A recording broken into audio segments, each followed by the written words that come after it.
Este video llega gracias a... Solo en septiembre, lleva tu préstamo a rebajatucuentas.com y tendrás mejores cuotas de las que estás pagando ahora. Llegó el momento del verdadero cambio. Gracias a Samsung. Entra con nosotros aquí en la cabina de RPP el ex congresista Richard Arce. Muy buenos días, gracias por acompañarnos. Hola, muy buenos días, un saludo fraterno a todo el país a través de RPP que llega a todos los lugares más recónditos. Lo hemos comprobado muchas veces estando inclusive en comunidades campesinas en Apurímac, ¿no? Está RPP siempre. Acabamos de hablar con el ingeniero Cardoso que preside la organización de Perumín. Empieza Perumín la próxima semana y el día de ayer se ha rechazado, a propósito de esto, una moción de censura contra el ministro de Energía y Minas, Óscar Vera Gargurevich. ¿Usted cree que ha sido una medida acertada mantener a Vera Gargurevich en el cargo? De ninguna manera. Hay serios cuestionamientos por sus antecedentes. Él fue funcionario de Petroperú y hay evidencia de que estuvo aprovechándose del cargo para generar beneficios y tuvo sanciones disciplinarias. Imagínense. Y lo segundo y lo más grave, probablemente es un topo del castillismo. Entonces ahí viene la contradicción del propio gobierno, más allá que del Congreso que haya censurado, porque si todo el tiempo acusan a Pedro Castillo de todos los males que tiene este gobierno, ¿qué hace gente allegada a Pedro Castillo en el gobierno? Y hay un tema que afecta a los ciudadanos de a pie que no abordó el Congreso de la República. Hemos vivido el problema del GLP durante casi 3 semanas, 4 semanas, donde las colas interminables de los carros estaban reclamando que haya GLP.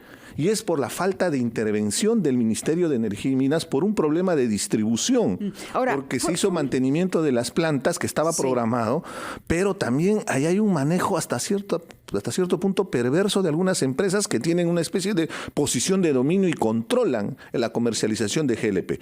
El problema es que en el Ministerio de Energía y Minas no se tenía al viceministro de Hidrocarburos. O sea, no se había delegado la responsabilidad. No estuvo haciendo su función de defender justamente esa distribución del GLP que garantizaría la atención justamente de estas demandas. Recuerda bien que el GLP no solamente es para los vehículos, sino también es un producto de primera necesidad. Entonces, con esos argumentos suficiente para defenestrarlo, ¿no? Correcto. Ahora, la actitud del Congreso es curiosa porque esta moción de censura se propone 30 días, creo, o algo por el estilo, después de la interpelación. Y algunos dicen es tardía. Para otros tenía que ver directamente con el tema de los lotes que se pretendía adjudicar directamente a Petroperú, los lotes en Talara. Al haber retrocedido en esto, digamos, cambia la situación del ministro y esto explicaría cómo la disminución de los votos, entre los votos que aprobaron debatir la censura y al final la votación efectiva que se obtuvo. 52 votos a favor, 51 en contra, no se alcanzó a censurar al ministro Vera. Usted ha dicho que probablemente, estoy recogiendo literalmente sus palabras, sea una cuota del castillismo. ¿En base a qué diría eso y cómo explicaría este cambio que se produjo en el Congreso entre la cantidad de gente que apoyó la censura, la cantidad de parlamentarios que apoyaban debatir la censura y al final lo que ocurrió con él, el salvavidas que se le ofreció? El documento que sustenta la censura, la moción de censura, argumenta claramente esas relaciones previas donde inclusive están involucrados gente que ahora tiene procesos penales de exalcaldes que tenían bastante relación en el gobierno y que han estado direccionando proyectos, ¿no? El tema, Mávila, que acá hay que mostrar al país que el fujicerronismo está funcionando, porque este señor, desde mi punto de vista, tiene el aval del serronismo, porque evidentemente acá hay una especie de componente en el Congreso. Por un lado, fíjate el doble rasero, con esos antecedentes, ahí sí yo creo que ahí hay una falta grave, ahí sí no dicen nada, pero con la Junta Nacional de Justicia están buscando con doctor Struchini cualquier manera de argumentar supuesta falta grave. Lo que nos está diciendo es que el ministro debió ser censurado. Definitivamente. Y además por un tema elemental del problema que hubo con el GLP. No puede haber esa situación en el país de necesidad en temas de competencia, pero con sus antecedentes. Porque hay intereses de por medio. Vayamos a eso. Lo primero es que hemos escuchado el aval del Premier que avala a sus ministros y que ahí ya nos hemos olvidado. Pero es algo inclusive natural, ¿no? Es algo natural que el Premier lo avale, pero vamos al comportamiento en el Congreso. Pero ahí viene, o sea, es que hay una especie de acuerdo implícito entre el Congreso y el Premier Otárola, que llega al extremo de avalar, por ejemplo, ¿por qué no censuran en este momento al ministro de Justicia con los antecedentes que se ha presentado? ¿Cómo puede ser posible que alguien que tiene audios con los hermanitos de esta organización criminal de los Cuellos Blancos, donde se está traficando inclusive una sentencia, en este momento sea el titular del pliego de justicia? Que inclusive va a haber el tema de la extradición cuando se capture al delincuente Inostroza Pariachi. Entonces, con objetividad, Mávila, acá lamentablemente estamos tocando fondo, estamos llegando a tal situación de degradación y por eso el alto nivel de desaprobación. Tenemos un Congreso con los mochasueldos, o sea, es lo que irrita a la gente. La gente tal vez no entiende estos procedimientos parlamentarios, de los juicios políticos, de las acusaciones constitucionales, pero hay una cuestión evidente. Hay mochasueldos, hay audios que involucran a la congresista Cordero Yontay, por ejemplo. Eso no es falta grave y la congresista sigue despachando en el Congreso. Pero la Junta Nacional de Justicia, que emite un documento exhortándole que actúe en el marco de la ley, eso sí es falta grave. Inclusive buscando algún vericueto ahí en la normatividad para sancionar como si fuera falta grave el hecho que la presidenta de la Junta Nacional de Justicia tenga más de 75 años, pero cuando se presentó tenía 74 años. ¿A dónde cree que va a llegar el tema de la Junta Nacional de Justicia? ¿La destitución? Definitivamente, y lo dice la propia moción. Es un proceso sumario. Mávila, cuando hay un proceso sumario, pero significa que estamos en guerra o estamos en estado de emergencia. Que el plazo no se va a cumplir, es decir, no se va a poder concluir la investigación en 14 días. Por eso, porque después se han dado cuenta del papelón respecto a un tema elemental que es el debido proceso.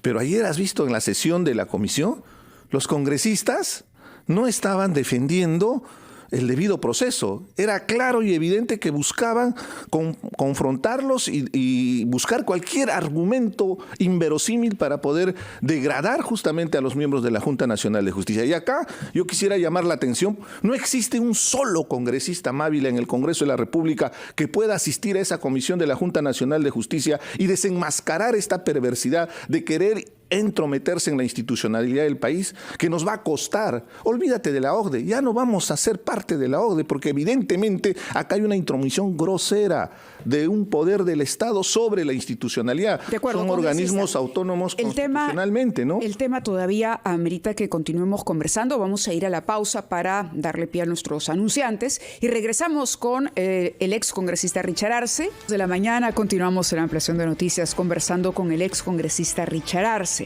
Y estábamos en el tema de la investigación sumaria a los miembros de la Junta Nacional de Justicia. El día de ayer, el abogado de la Junta, Samuel Abad, representante de los 7 integrantes de la JNJ, ha planteado asuntos centrales. Por ejemplo, un argumento ha sido que el procedimiento establecido para una investigación sumaria no se encuentra delimitado en ninguna norma para que se pueda interpretar lo que es o no es una falta grave. Y, por ejemplo, en el caso del famoso comunicado sobre la situación de la exfiscal de la Nación, Zoraida Ábalos, él ha dicho que no se trató de un comunicado político y que eso es una atribución de la Junta velar por la independencia de instituciones del sistema de justicia. Y yo le preguntaba antes si usted cree que a pesar de la extensión en el plazo, porque no se va a terminar en 14 días, sí o sí piensa que el Congreso tiene la intención finalmente de retirar a los miembros de la Junta. Es más que evidente, Mávila, porque al final en el Congreso no funciona la razón, no funcionan los argumentos, no funciona el sustento técnico legal que ha dado el doctor Abad. Ahí funciona simplemente la fuerza de los votos. Y en el Congreso de la República, los partidos políticos que conforman las bancadas para la Fiscalía son organizaciones criminales, ya los están desarrollando presuntamente en la investigación. Hay más de 47 congresistas con procesos penales. Es fácil deducir la intencionalidad de estar buscando impunidad. ¿Por qué? Porque la Junta Nacional de Justicia se encarga de evaluar, de sancionar, de remover y de nombrar jueces y fiscales. Ahora, esto es parte de todo un tinglado y la sospecha es más que evidente porque la tesis es la siguiente. Para conformar a los miembros de la Junta Nacional de Justicia necesitas al Defensor del Pueblo, necesitas a los miembros del Tribunal Constitucional, necesitas al Contralor General de la República, al del Poder Judicial, pero en la votación el que se mueve, el que es el responsable es el Defensor del Pueblo. Y recuerda bien que el pacto fujicerronista nos ha puesto de Defensor del Pueblo a este señor Gutiérrez. ¿Por qué tiene que ese pacto, digamos, conducir a la destitución de los miembros de la Junta hoy por hoy? Es decir, ¿por qué tiene que ser tan rápido? Porque se nos vienen procesos electorales. Porque la Junta Nacional de Justicia, para que te fijes, parece un juego de dominó, para que hagan el efecto dominó. Siguiendo el argumento de su hipótesis. A eso voy.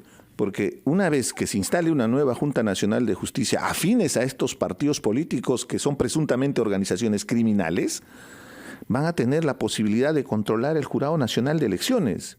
Y con esto se rompe cualquier equilibrio de transparencia que requerimos en el siguiente proceso electoral. Pero la Junta no es permanente. Es decir, va a vencer el plazo. Sí, eso es lo más sospechoso. 2024 termina sus funciones. Por eso, si termina el 2024 y como la gente supone, todos los peruanos suponemos, hay un pacto, la mayoría, digamos, de los peruanos, para permanecer hasta el 2026 en el Congreso y en el Poder Ejecutivo, ¿por qué habría que correr destituyendo a los integrantes de la Junta ahora? Porque hay intereses en juego. O sea, este tema de justicia Mávila, en este momento, no solamente es la Junta Nacional de Justicia.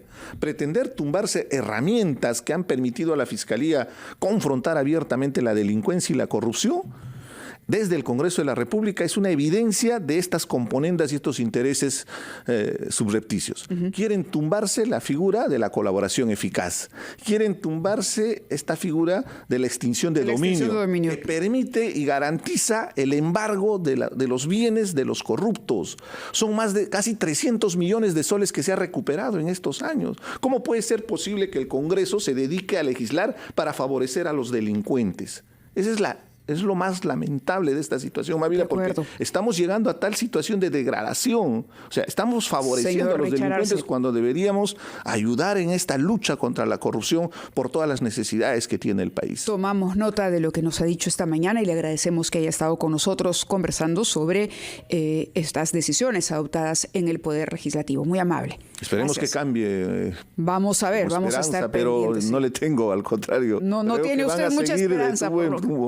Pero la ciudadanía se va a manifestar, de eso estoy convencido. No van a seguir con tantas trapacerías y tropelías contra el país. De eso puede quedar como seguro, que se den cuenta en el Congreso y en el Ejecutivo. De acuerdo. Muchas gracias.